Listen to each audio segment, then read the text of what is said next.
What's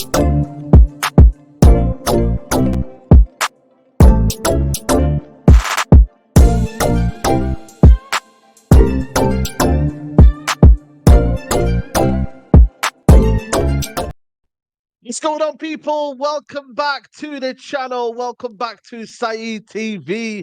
We are live for another content. You know what I'm saying? Like I said to you, man, these collabs will be coming during the international break where I get to speak to a fellow content creator, fellow football fan.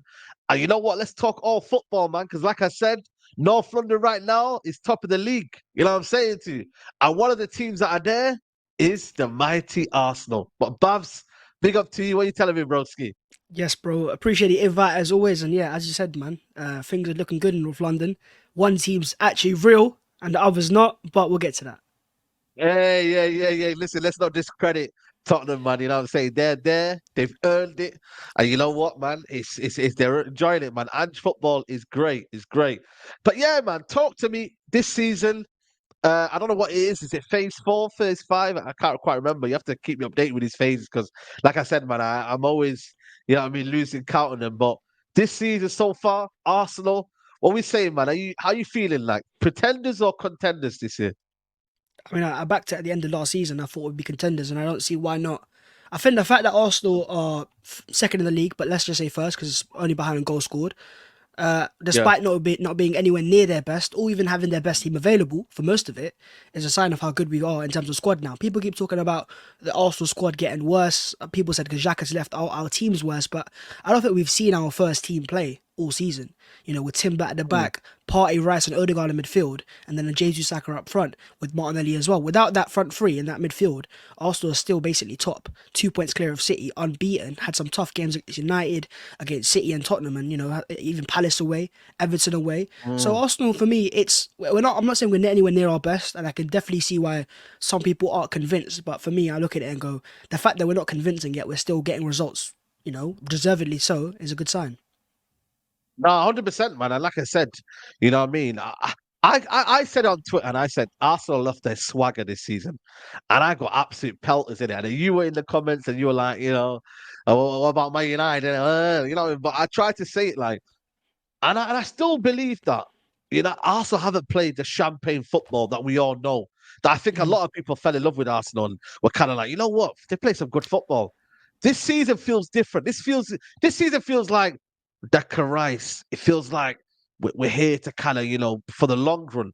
We're here to be Professional. mean. We're here to, yeah, professional. That's the word.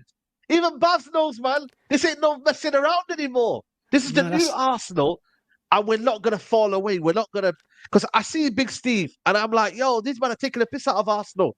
But you know what? You man need to be like, we're here for the long run now. We ain't here to just be 6, 7 months, and in the last 2 months you fall away. We're here for the long run, bro. You feel me? yeah. Yeah, I mean, I met Big Steve after the Arsenal game on Sunday. What's he He was saying? actually he was inside the ground. I think he was working with Man City at the time, and I saw him, and he was deflated, you know. But I said, listen, man, it's a long season. I'm not gonna come out here and laugh in your face now because it's still October, Yeah, and I know how City are yeah. later in the season.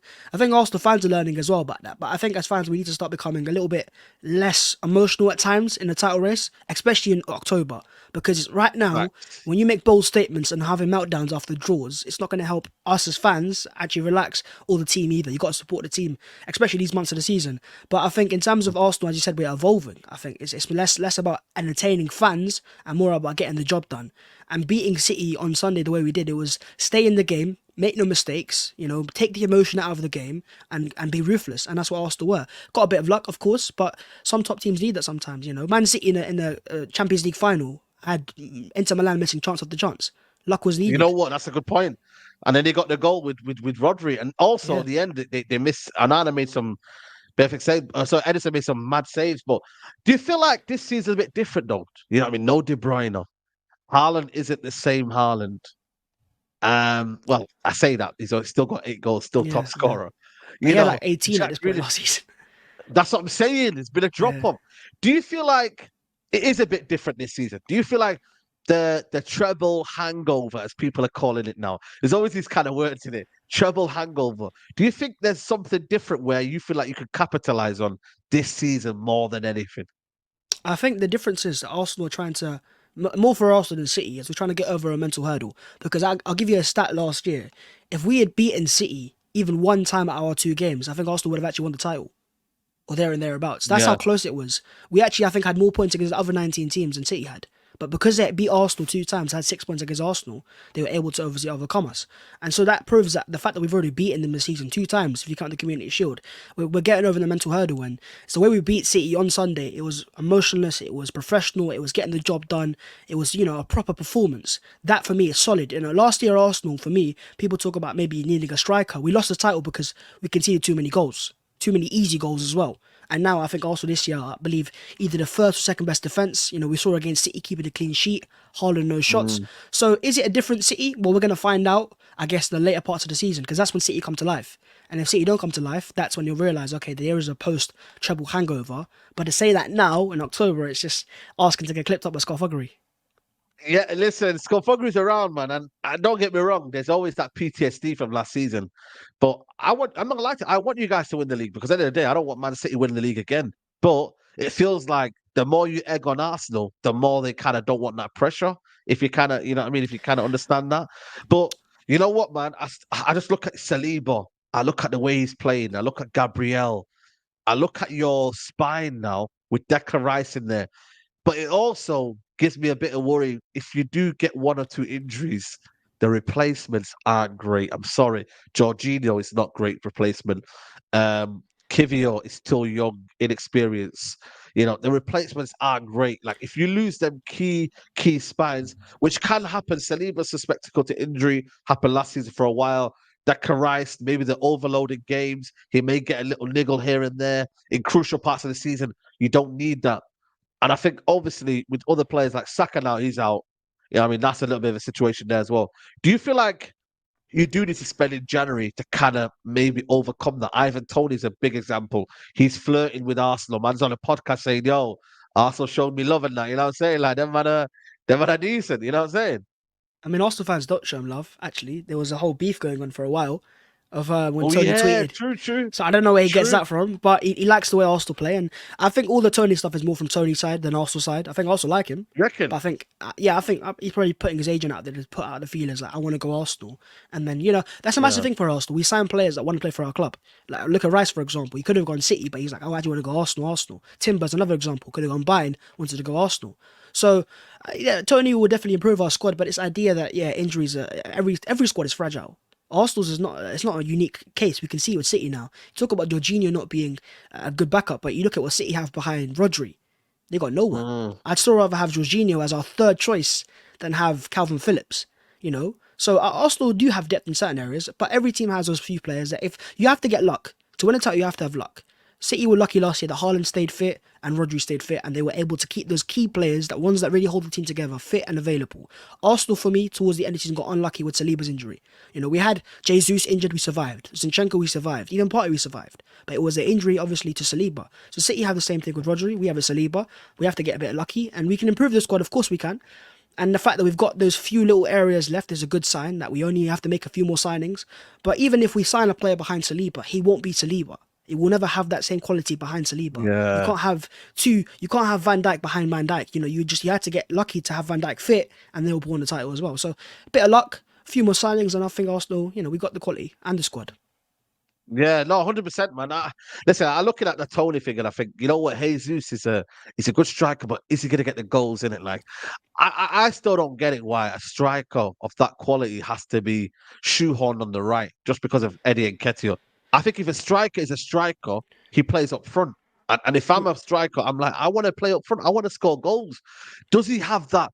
You Yeah. know, when a certain player like they want the goals, like Ivan Toney, they want goals. Wilson plays for Newcastle, they want Isak. Like strikers are just they love goals. Is Jesus a guy who says, I love to score goals? Like, and that's why maybe Tony is the guy to bring in now more than ever. Now that Man City are not the same Man City in terms of they've lost a few players, key injuries. Now is the time to go and get Ivan Toney and let's win this league. Let's be serious for once. Because teams used to do that in the past. You know, Man United made some key signings in January transfer windows. Same with Man City in certain times. That you make these signings in key areas of the window to boost your team, to give you that edge to the end. That's what I would do, but it just depends on your budget and whether you do have the budget there. That's what it comes down to, isn't it? Really?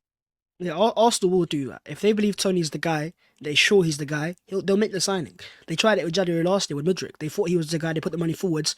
Obviously, Chelsea put even more forwards, and Arsenal were like, okay, let's not be stupid here. So, yeah, look, we can sign a striker. On Jesus, I think you're right, he's not a goal-scoring striker. Because he's too emotional for me. You know, if he Yeah. misses a chance, he'll start thinking about it too much. He'll dwell on it too much. And Facts. players like Haaland, they'll go again. They'll miss a chance, they'll go again. Right? You have to just keep going again and again, keep moving forwards. But that being said, the reason why he played on the right against City was because Saka was injured. And that's why Jesus is actually special, because we can play him on the right, or on the left, or down the middle, and he'll still perform to a high level. I'd argue that he was our most potent attacker, or at least most threatening attacker on that game against City anyways. So that's why even if we sign a Tony, Jesus will still be a part of the team, because he'll play somewhere. He's too good a player not to play in the team. Yeah. No, 100%, man. Listen, I think for me, Arsenal, they'll be in and around the title race. But again, it's all about this season, isn't it? Like, it's a lot of teams that are good here. Tottenham are doing well. Liverpool are doing well. Who do you believe that's in a title race? And who do you believe it's just, yeah, man, let's not, you know what I mean? Let's not kid ourselves, man. They really ain't there. You know what I mean? Like, let's not do this. Like, because obviously there's a couple of players in there now. It's only 8 games in. I get that. Yeah, yeah. What are you saying? Liverpool are in there? Is it a 3-horse race, 2-horse race? What are you saying? Liverpool are the only team I look at, and I think they have the potential. You know, the only thing, obviously, that the obvious thing to be unsure about is their midfield. Can they? Yeah. You know, we've got Rice, City got Rodri, who Liverpool got Endo. Is he the quality to match that? Midfield's a very important thing, and obviously we'll see the squad as well. But Liverpool, look, it depends on how they do in the Europa League. If they want to actually take that seriously, that's an extra game per week. Say if they get knocked out early and they can't be asked for it, then Liverpool have one game a week. They've got a very potent attack and a decent enough midfield. They sign someone in January, you know, as long as Chelsea don't want that player, they'll get him. Then maybe they can compete for the title as well. But they're the only team I look at. Spurs, no. Let's be serious. But Spurs fans about themselves. Spursy moment. You know, it's not even Spurs. It's just realistic, isn't it? You know, you can't. Arsenal have a squad. You look at the players we brought on against City the other day. Tomiyasu came on. Havertz came on. You know, we had some top players come off the bench. Do Spurs have that same depth? If a Maddison gets injured, who do they have behind him? That's fair. You know what? Yeah, it's true. But Suma gets injured. You know what? You're right. Yeah. It's not much you got there. Van de Ven gets injured. Yeah, exactly. Arsenal have the likes of Vieira and Smith Rowe that don't even get minutes sometimes. So they're good players as well. They just don't get minutes. So I think, yeah, with Spurs, no. With Liverpool, potentially. Arsenal and City, for me, have the actual squads in terms of balance over across of the attack, midfield and defence. Those are the two guarantees that will be in a title race. Chelsea, I mean, that's more top half race than top, title race. So we'll see if they get top half first. Man United, I mean, what's happening at Man United right now, isn't it? Listen, man, talk to me, because you know what? Lad Bible, last year, I was talking to talk about Ten Hag and I was defending his name. Right now, I'm defending his name loosely right now. It's not looking good right now. Yeah. We are, 10th in the league? You know what I mean? Yeah, it's not looking good. It's not looking good. It's not looking good, man. I'll be real with you. I won't sit here and boast too much, but I did kind of tell you in the summer that I wasn't convinced by how your midfield balance with, Casemiro, Mount and Bruno. And I don't think I played as many games, but I always thought that with your team, your Casemiro is kind of going to hold you back to become the top elite possession-based team, because he's not that type of player. If you got Modric and Kroos, cool, but you've got Bruno and Mount, and they're not the same quality on the ball. So I can see where you got it wrong. But then again, you've got players like Amrabat who are a bit more in that mode, where if you maybe start them a few more games and find the right balance, you can still be a top 4 team. I won't put United out of that race yet. You've got a very good striker, Højlund as well. But I just think it's like United last year. A lot of fans expected a lot this year because they were good last year. But that's because a lot of the teams were poor as well. Like Liverpool very poor, so you had top 4 guaranteed kind of. Chelsea were very poor as well. Now you're going to be challenged. The likes of Brighton are better, Villa are better as well. Liverpool obviously back. Newcastle. So look, it is a challenge for United. The only thing with Ten Hag I'd say is, as a manager, I think he can have all the tactics he wants, but his signings have never convinced me. The fact that you're openly spending 80, 70 million pounds on Anthony as your blockbuster signing, I was always like, really? Is he that guy to really transform you? Like Arsenal knew Rice was that guy, so they go and shop 105 million pounds. With Anthony, it was like, Yeah. It was like we knew kind of with flop going into it. Like a lot of fans were like, "Ugh, I'm not convinced." Like even in the Eredivisie, his stats weren't amazing. They were £80 million worth. So his signings aren't convincing, and some of your key players dropped off. The likes of Lissandro, you're not the same player he was maybe last year, but he'll get form back. Onana, well again, another Oh, one no. that, What's my yeah, name? another one. It's just Bro, look, this is what you lot did, man. You lot said get keepers that play up at the back in it. You lot told yeah, us that's yeah, what the modern way is, man. So we went and done that. We went and shopped in the modern aisle, man. You get me? So I'm blaming you lot, man. You yeah, know what yeah. I'm saying? I mean, we need to do more of Modern that. day Maybe give keeper United hype. some more Look scouting at advice. Ramsdale. Ramsdale's out the window Hey, now. listen, He's man. gone. I reckon United fans will take Ramsdale right now over Onana. Ah, get out of here, man. I think they Get would. I out of think they here. would. He don't make as many mistakes. I'll tell you that for a fact. Yeah, but he's not a good shot stopper though, is he? Let's be honest. Is he a I good think shot he's better. stopper? I'd say he's better than Onana as shot stopping, 100%. Yeah, but we don't need better than Onana if Onana isn't the Yeah, you standard that's do. required as per se. No, but Because my point it's is, like, yeah, go on. I wouldn't say like, look, if you had Sir Alex Ferguson, you sign Aaron Ramsdale. I guarantee it. Well, that's because of maybe British Yeah, bias and whatever. they would. You would Like, have Declan Rice. You would have Harry Kane, Jude Bellingham, Ramsdale. They listen, all be I United knew about players. Declan Rice in 2018-19, bro. I knew Yeah, that guy was destined to the top. You get me? But you know what it is though? This is the problem with me with modern day keepers, and I've said this from yeah, time, yeah. I feel like we have this mad obsession with playing out from the back, and we don't just look at keepers for what they are. They should be good keepers. But now the game has evolved. We now look at everything else as part of the game, and we're like, hold on a minute, that's good. He's got a bit, he's got good kicking, distribution. He plays out from the back. He's very elegant on the ball. We can beat the first line of press, etc., etc. yeah. Like we can do loads of things with that. And I think what happened to those keepers being keepers? You know? I think football's evolved. You have to get with it. It's just how football is. You think Pep's. There's What, probably get better with what? Get with goalkeepers. them. Get with that. Obviously, Get with them that. with Onana, I think it's just a reality check. I think a lot of fans thought that Yeah, of Champions League course. performance last year was that's how he is. When reality wasn't Yeah. the case. He's never been elite shot stopping wise. He's always been a keeper that makes mistakes. I think some of the mistakes have surprised me, but I think that's what he is. He's come from leagues with the Eredivisie and Serie A. They're not the same quality of the Premier League. He wasn't ever proven at Premier League standard. And the strikers in this league, they're different. They're higher quality. Everything's a lot harder and a lot of pressure as well. And I think there's only a certain amount of times you can come out after a game and give an interview and fans be like, okay, it's fine, you'll go again next week. He has to stop making mistakes. And it doesn't help also the fact in front of him, his defence isn't solid. They make mistakes as well. They give away a lot of chances. There's no protection. So there's no balance in that back four. There's no trust there either. There can't be no consistency. And so, look, I'm not saying Arsenal have got the perfect goalkeeper. Raya's not perfect, but neither is Edison or Alisson. They also make mistakes as well. But it's about how do you recover after that. And with Onana, it seems like he's getting worse, making more mistakes, which is not a good sign. Nah, 100%, man. I'll be honest with you. Pressure play for Man United is different gravy. And also, Man United keepers, like we've only had 1, 2, 3 quality keepers in the last 20, 30 years. Schmeichel, Van der Sar, and David De Gea. Everyone else in between, Barthez, flop. One's Carroll, available right flop. now. Who? Yeah, one's De Gea. available right now. Yeah. Yeah, he's available. Huh? Well, he's around. He's in Manchester right now. He's Don't be I don't know surprised what if he he's starts trying to training do. with you, man, soon. Bro, if he starts training, listen, I'll always welcome him back because he's a United legend, innit? And I'll always have Yeah. that kind of soft spot for him. But is it the right thing to do? Nah, not to bring him back Of and course. become second choice. Now that would be wild, man. That would be sentiment all over again. And I'm a big advocate of not doing that. Like sentiment shouldn't get in the way of just logic, innit? Logically, he shouldn't be at the football Of club. course. So. But you know what? It's not just him, man. It's everyone else. It's the fact that our midfield is imbalanced, like you said. It's the fact that we are leaking in goals. We're not scoring goals. If you look at our stats this season, it's actually quite bad. Yeah. How can Ten Hag fix this? Like, have you got like a plan for Ten Hag? Like, have you you? might say. Well, I don't know. I don't know if phase is the one because right now our phase A is to plan win. and a phase, We want to win this season. Yeah, you want to win. But what do you want to win this season? Let's go by phase. Let's go by phase then. What phase are Man United in right now in terms of we've had the first season, got third, and we got a trophy. This season, it should have been close the gap though to Arsenal and Man City. It should have been like, and also have a better style of football. I'll tell you that's this, what it should have been. Football was never like that, where it's like every year's progression. Sometimes it isn't the case. Like we saw it with Arsenal. Sometimes, yeah. Arteta came in first year. We finished 8th, obviously, but we came in for midfield of the season. So we were like, okay, Emery had half a year. We will give him the 8th place thing, but he won an FA Cup.